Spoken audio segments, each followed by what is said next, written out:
Okay, welcome to our new video. We are back with new science topic friction. As we all know, the what is the friction and how it helps us to do our daily work. जब हम friction की बात करते हैं कि friction होता क्या है, तो फ्रिक्शन का जो फर्स्ट पॉइंट है कि व्हाट इज फ्रिक्शन. तो friction is a force.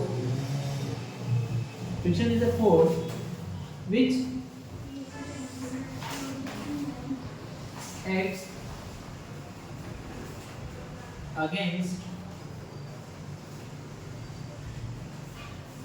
the direction of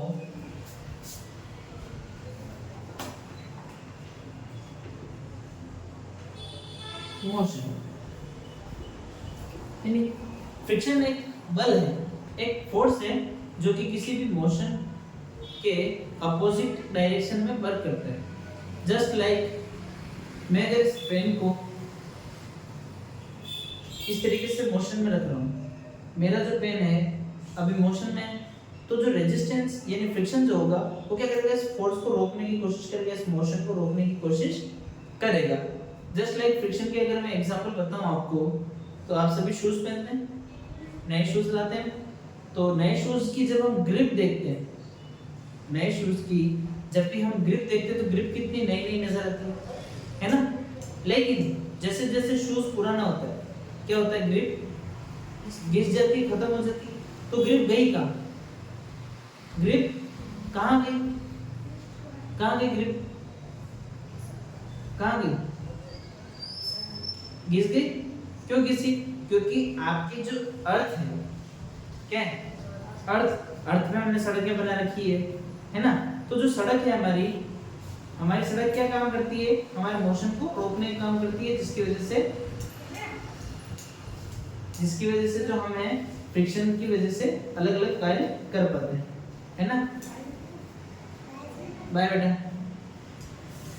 तो फ्रिक्शन की वजह से ही हमें चलने में भी जोर आता है ना.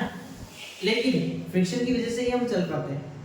जहाँ पे ज्यादा फ्रिक्शन होता है वहाँ पे आपको ज्यादा फोर्स लगाना पड़ता है चलने के लिए. जहाँ पे कम फ्रिक्शन होता है वहाँ पे आपको पावर नहीं लगाना पड़ता.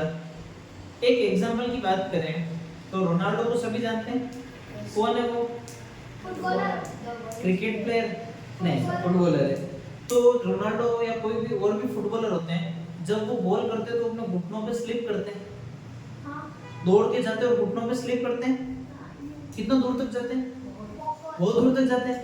अब ऐसा क्यों होता है, क्योंकि जो घास होती है ना, वहाँ की फील्ड की जो ग्रास होती है, वो ग्रास जो होती है वो उसके फ्रिक्शन को कम करती है. जो ग्राउंड का जो रियल फ्रिक्शन होता है ना, वही उसको कहते हैं, वो ड्रिफ्ट सड़क पे मार के बता दे. क्यों मार पाएगा कि इतनी बड़ी ड्रिफ्ट नहीं मार पाएगा.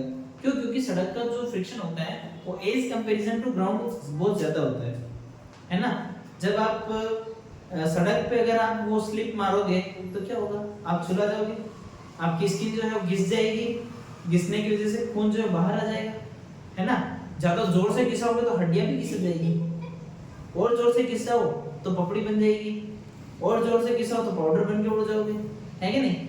जैसे मैं अपने बाइक के पीछे 2 किलो का पत्थर बांध के उसको रगड़ते हुए चित्तौड़ तक ले जाऊं, कहां तक ले जाऊं, तो चित्तौड़ तक ले जाने के बाद भी क्या उसका वजन 2 किलो रहेगा, क्या नहीं रहेगा.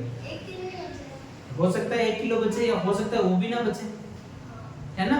क्यों, क्योंकि फ्रिक्शन मोशन को रोकने की कोशिश करता है. जब भी मान लो मैं आपको रोकने की कोशिश करता हूं, बेटा मस्ती मत करो, लेकिन आप मस्ती करोगे तो क्या होगा, मार पड़ेगी, है ना. जब आप किसी भी चीज के अगेंस्ट कोई कार्य करते हो तो उसका नुकसान होता है. तो उसी तरीके से हमारे जो नए जूतों की ग्रिप होती है ना, वो समय के साथ साथ घिसती जाती है और कम पड़ती जाती है. जो बच्चे ज्यादा खेलते हैं, ज्यादा कूदते हैं, उनके जूते चप्पल बहुत जल्दी खराब हो जाते हैं. जो कम खेलते हैं या जो नहीं खेलते हैं उनके जूते चप्पल ज्यादा चलते हैं. यस और नो, ठीक है. ये तो था अपना फ्रिक्शन. अब फ्रिक्शन जो होता है वो क्या करता है, एक हीटिंग इफेक्ट देता है. क्या देता है बेटा, heating effect. Friction have a heating effect. Heating मतलब गर्मी, हीटिंग मतलब गर्मी। सर्दियों के दिनों में जब हम स्कूल के अंदर योगा करते हैं, है ना, तो हमें क्या कहा जाता है कि रब योर हैंड्स, आप अपने हाथ को रब करो और टच योर चिक, हाथ को घिस के क्या करना है, अपने कानों पे और गाल पे लगाओ। उससे क्या होता है, हमें गर्म फील होता है, गर्मी फील होती नहीं, ये नहीं होती है, होती है। उसके बाद कभी आपने एरोप्लेन क्रैश सुना है? अभी सुना ही है, बहुत मतलब फ्रेश मटेरियल मैटर है एरोप्लेन क्रैश के बारे में, लेकिन रॉकेट क्रैश के बारे में किसने सुना है? नहीं सुना, ठीक है, सुना होगा तो भी अच्छी बात है। मीटियोर्स तो जानते हैं, आसमान से आने वाले पत्थर, क्या होता है? एस्टेरॉइड्स क्या होता है बेटा, वो कैसे आते हैं? वो डिस्ट्रॉय हो जाते हैं, आपस में टकराते हैं। होते तो वो पत्थर हैं, लेकिन जैसे जैसे वो जब बाहर तो घूम रहे हैं, अर्थ के ग्रेविटेशनल फोर्स के बाहर जब वो घूमते हैं ना, ये भले कितनी स्पीड से जाए, उनमें आग नहीं जलती है, उनके अंदर आग नहीं जलती, क्योंकि कोई मीडियम होता ही नहीं है बाहर। स्पेस एक वैक्यूम है, क्या है बेटा? जहाँ पे लाइट भी नहीं है, तो एयर भी नहीं है, और ना ही वाटर है ना। वैक्यूम मतलब बिल्कुल खाली। अब अगर वहाँ पे वाटर हो, एयर हो, है ना, या कुछ और चीज प्रेजेंट हो, तो वहाँ पे वो घिसे भी हैं, लेकिन वहाँ बाहर उड़ते तो नहीं घिसते हैं। लेकिन जैसे ही वो हमारे एटमॉस्फेयर की लेयर के अंदर घुसते हैं, जैसे ही वो हमारी एटमॉस्फेयर की लेयर के अंदर घुसते हैं, तो घुसते से उनके अंदर क्या होता है? फ्रिक्शन क्रिएट होता है। क्या होता है? फ्रिक्शन क्रिएट होता है, घर्षण क्रिएट होता है, जिसकी वजह से वो क्या करते हैं, उनकी जो बॉडी होती है ना, पत्थरों की बॉडी, वो हवा के साथ फ्रिक्ट करती है, हवा के साथ घिसाती है। अब घिसेगी तो क्या होगा? गर्मी होगी, गर्मी बढ़ेगी तो और गर्मी होगी, और ज्यादा बढ़ जाएगी तो क्या हो जाएगा? आग जल जाएगी। तो आग जलने की वजह से वो क्या होते हैं? लाइट की तरह चमकते हैं, और हमें ऐसा लगता है जैसे कोई तारा टूट रहा है। आया समझ में फ्रिक्शन? उसके बाद अगर हम फ्रिक्शन की बात करें, तो फ्रिक्शन हमारे लिए क्यों नेसेसरी है? फ्रिक्शन हमारे लिए क्यों नेसेसरी है? जैसे अब इसकी बात करते हैं, हम क्या कहेंगे इसको, व्हाई फ्रिक्शन इज नेसेसरी। जो फ्रिक्शन है वो नेसेसरी क्यों है? Why friction is necessary. Friction necessary क्यों है? आप एक कांच, अभी जैसे ये टाइल्स लगी हुई है, इस टाइल्स पे पानी डाल देना तो क्या होगा? आप दौड़ पाओगे? स्लिप हो जाएंगे, है ना। लेकिन एक रोड पे दौड़ना हो तो हम आसानी से दौड़ सकते हैं। रोड पे भी पानी भरा हो तो उसमें हम कम दौड़ सकते हैं, क्योंकि स्लिप होने के चांस रहता है। लेकिन मैं बात करूं कि अपने यहाँ पे टाइल्स को हटा के ग्लास फ्लोर लगवा दें। क्या लगवा दें? ग्लास का फ्लोर लगवा दें, फिर उसके ऊपर तेल डाल दें, फिर उसके ऊपर चलना है, क्या चल भी पाओगे? नहीं। अब क्यों नहीं चल पाते? क्योंकि ग्लास का जो फ्रिक्शन होता है बहुत कम होता है। फ्रिक्शन को खत्म करने के लिए आपने उसके अंदर क्या डाल दिया? तेल डाल दिया। क्या डाल दिया बेटा? तेल डाल दिया, ऑयल डाल दिया, फ्रिक्शन बिल्कुल खत्म।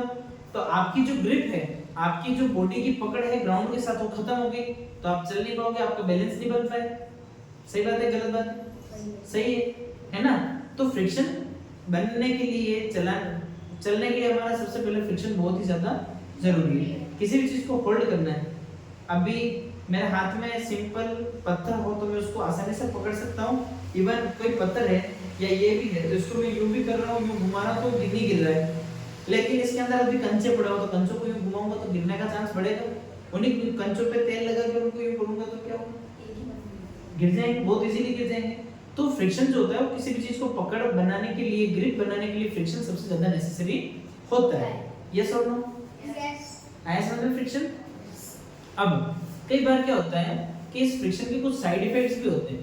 क्या होते हैं बेटा? Side effects. फ्रिक्शन के साइड इफेक्ट्स कि जो फ्रिक्शन होता है, आप सबको पता है, इससे घर्षण होता है, घिसता है। कोई भी चीज जो होती है फ्रिक्शन से घिसती है। मैं इसको ऐसे घुमा रहा हूं अभी, है ना, तो फ्रिक्शन ज्यादा होगा तो इससे बार-बार घुमाने से क्या हो जाएगा? इसकी बॉडी कमजोर पड़ेगी और टूटेगी, है ना।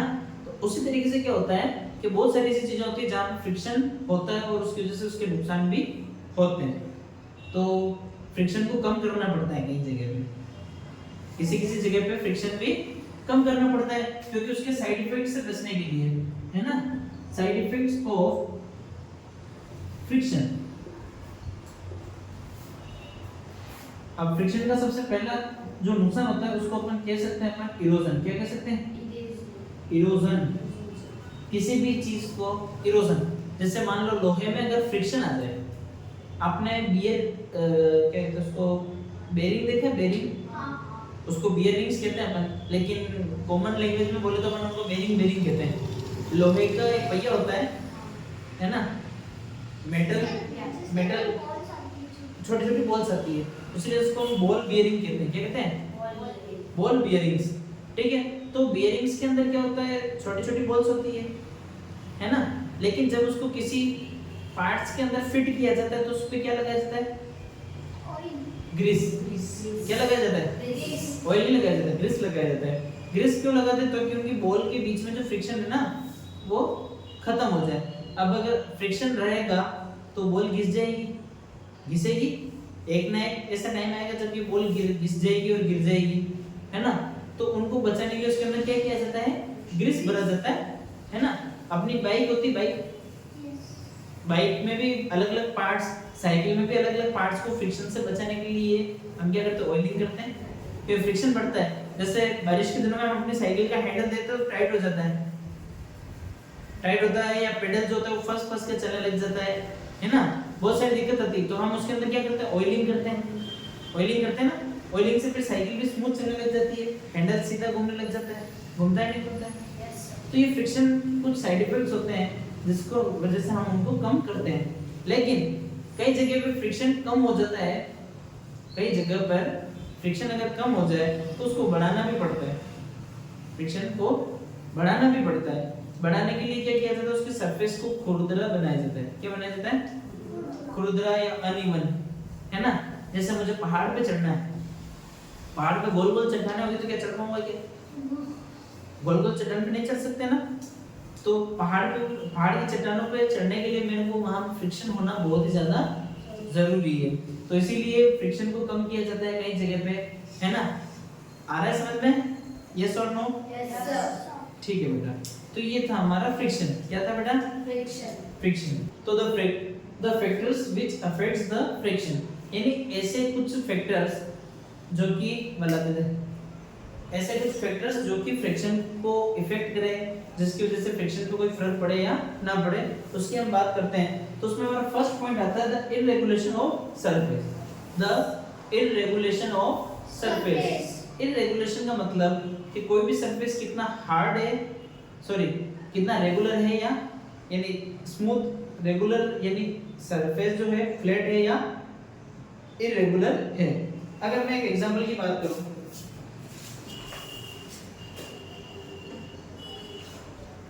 तो I have this two things. First one is book, है ना, कि मेरे पास एक बुक है, और दूसरा ये कोई भी बॉक्स है, इसको मैं कोई भी बॉडी मान लेता हूँ, कुछ भी इसको कंसीडर कर लेता हूँ। तो जब मैं इसको इस बुक के ऊपर पुश करूंगा तो बहुत इजीली पुश हो जाए, है ना। क्यों? क्योंकि अभी इसके ऊपर कवर भी लगा होता है, इसकी स्मूथनेस और ज्यादा है। तो जब भी मैं इस बॉडी को ऐसे प्रेस करूंगा, अगर ये हैवी बॉडी भी होती तो इसको ऐसे स्मूथ सरफेस पे प्रेस करना, धक्का देना या घुमाना थोड़ा इजी होता है। लेकिन ये इसी चीज को मैं किसी उबड़ खाबड़ सरफेस पे दौड़ाऊं, जैसे ये है, अब ये पेपर पे फ्रिक्शन थोड़ा कम होता है, पेपर पे थोड़ा फ्रिक्शन कम ज्यादा होता है, पेपर के ऊपर फ्रिक्शन जो होता है वो ना ज्यादा होता है। तो जब भी मैं अगर इसको इस सरफेस पे दौड़ाऊंगा तो मेरे को थोड़ा जोर आएगा। क्यों? क्योंकि यहाँ पे फ्रिक्शन ज्यादा है, यहाँ पे फ्रिक्शन कम है।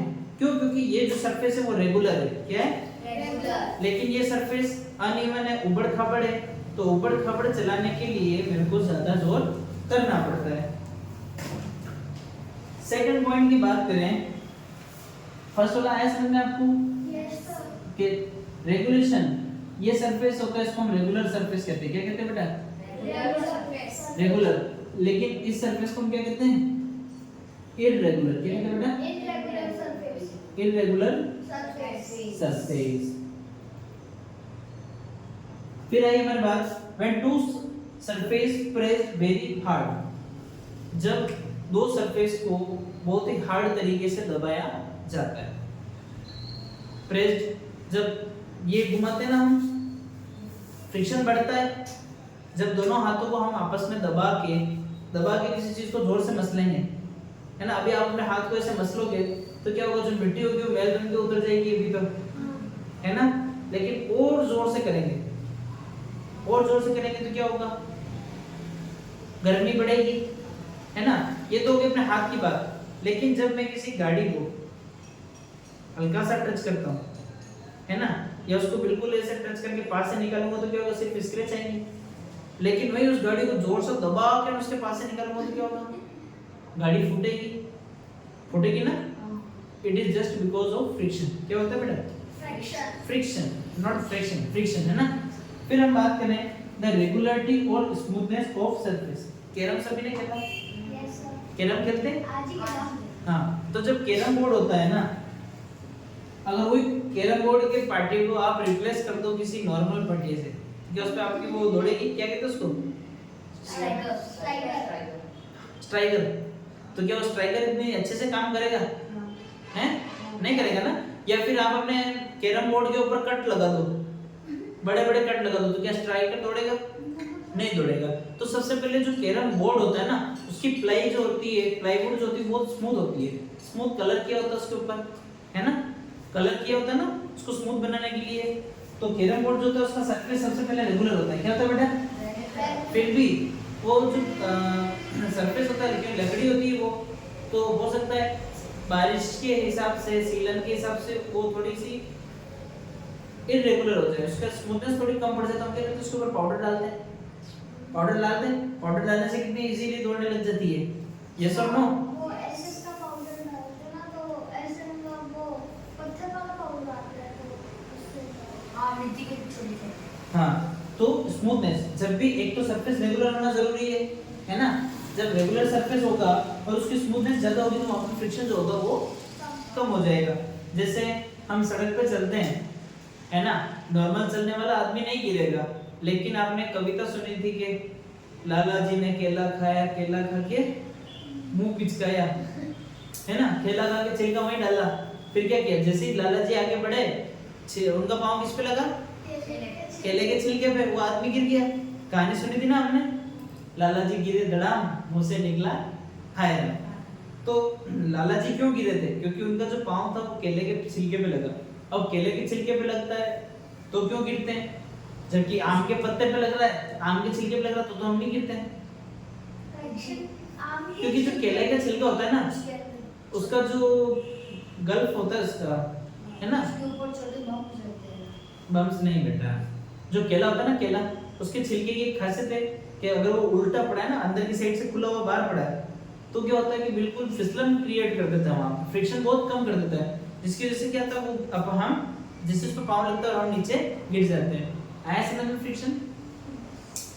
कौन कौन से जो सरफेस मतलब फैक्टर्स होते हैं जो कि फ्रिक्शन को अफेक्ट करते हैं, कम करते हैं या ज्यादा करते हैं। अगर कोई भी कोई भी सरफेस अगर इरेगुलर होगा तो फ्रिक्शन बढ़ जाएगा, उस पे हमारा चलना या मोशन स्ट्रॉन्ग मतलब डिफिकल्ट हो जाता है। फिर हम बात करें two surface pressed very hard, जब दो सरफेस को आपस में बहुत जोर से दबाया जाता है तो फ्रिक्शन बढ़ जाता है ना। फिर तीसरा था रेगुलरिटी, जब कोई सरफेस रेगुलर हो उसको हम स्मूथ बना दें, उसकी स्मूथनेस और बढ़ा दें, तो वो सरफेस पे जो फ्रिक्शन होता है वो बहुत ही कम हो जाता है। जैसे मैंने आपको बताया था कि ग्लास का फ्लोर हो, उसके ऊपर अपन ऑयल गिरा दें तो क्या होगा, फ्रिक्शन बढ़ जाएगा ना, ओके, घट जाएगा। Now we are here to discuss about the types of friction, कि जो फ्रिक्शन है वो कितने प्रकार का होता है। फर्स्ट ऑफ ऑल अगर हम बात करें तो फर्स्ट टाइप होता है हमारा स्टैटिक फ्रिक्शन। स्टैटिक फ्रिक्शन एक ऐसा फ्रिक्शन होता है जो आपके प्लेन सरफेस पे किसी ऑब्जेक्ट के साथ लगता है। जैसे हम बात करें तो ये कोई आदमी है, ये किसी एक ऑब्जेक्ट को धक्का मार रहा है, किसी ऑब्जेक्ट को अगर ये पुश करता है तो जो इस पे हमारा ग्राउंड है, ग्राउंड के साथ एक फ्रिक्शनल फोर्स लगेगा जो इसके अपोजिट डायरेक्शन में इसको रोकने की कोशिश करेगा। और जो ये मैन जो लगा, आदमी ने जो फोर्स लगाया वो इस डायरेक्शन में लगाया, लेकिन जो हमारा फ्रिक्शनल फोर्स है वो उसका जस्ट अपोजिट वर्क करता है, तो स्टैटिक फ्रिक्शन हम इसको कहते हैं। फिर बात आती है हमारी स्लाइडिंग फ्रिक्शन की। किसकी बात आती है, स्लाइडिंग फ्रिक्शन। स्लाइडिंग फ्रिक्शन की बात करें तो कोई भी ऑब्जेक्ट जब हाई लेवल जमीन से नीचे की तरफ लुढ़कता आता है या सिरकता हुआ आता है तो उसको हम स्लाइडिंग फ्रिक्शन कहते हैं। फॉर एग्जांपल जब आपने एक वाटर स्लाइड देखी है तो वाटर स्लाइड में जब तक पानी नहीं जाएगा तब तक आप उसके ऊपर स्लाइड नहीं कर पाओगे। सूखी स्लाइड में कभी रबस पाओगे क्या? सूखी स्लाइड में खिसक पाओगे क्या? नहीं। खिसकोगे तो जो फ्रिक्शन फोर्स लगेगा वो आपके कपड़े फाड़ देगा। आप अगर सूखी स्लाइड में सरकने की कोशिश करोगे तो क्या होगा? आपके कपड़े फट जाएंगे। उसके लिए आपको मिकी माउस से स्लाइड करना पड़ेगा। मिकी माउस होता है ना, एरी है ना, उसमें भी स्लाइड्स बनी हुई होती है तो वो स्लाइड्स ठीक है। लेकिन अगर आप किसी हार्ड स्लाइड की बात करें जैसे वाटर स्लाइड होती है तो उसके अंदर जब वाटर फ्लो होता है तो उसका फ्रिक्शन कम हो जाता है और हम उसके अंदर आराम से स्लाइड कर सकते हैं। आए समझ में? स्लाइडिंग फ्रिक्शन हाइट से डाउन की तरफ, हाई लेवल लैंड से लो लेवल लैंड की तरफ जो स्लोप होता है, स्लोप के ऊपर लगने वाले फ्रिक्शन को भी हम क्या कहते हैं? स्लाइडिंग फ्रिक्शन, है ना। इसमें भी फ्रिक्शन आपका अपोजिट डायरेक्शन में ही कार्य करता है। फिर बात आती है हमारी रोलिंग फ्रिक्शन की। क्या आती है बात? Rolling friction. अब इसको मैं अगर फेंकूंगा तो ये लुढ़कता हुआ जाएगा, सरकता हुआ जाएगा? लुढ़कता हुआ आएगा। इसको मैं अगर ऐसे फेंकूंगा ना तो ये लुढ़कता हुआ आएगा क्योंकि इसकी बनावट जो है वो सर्कल है। क्या है ये? सिलेंड्रिकल शेप में सर्कल है। सिलेंड्रिकल शेप में जैसे हमारा टायर होता है, टायर भी रोल करता है ना, तो जो रोलिंग के अपोजिट जो डायरेक्शन जो फोर्स लगता है, अपोजिट डायरेक्शन में जो फोर्स लगता है, जो फ्रिक्शन लगता है उसको हम क्या कहते हैं? Rolling friction. क्या कहते हैं? Rolling friction. उसके बाद आता है हमारा फ्लूइड फ्रिक्शन। अब हम बात करते हैं फ्लूइड फ्रिक्शन की।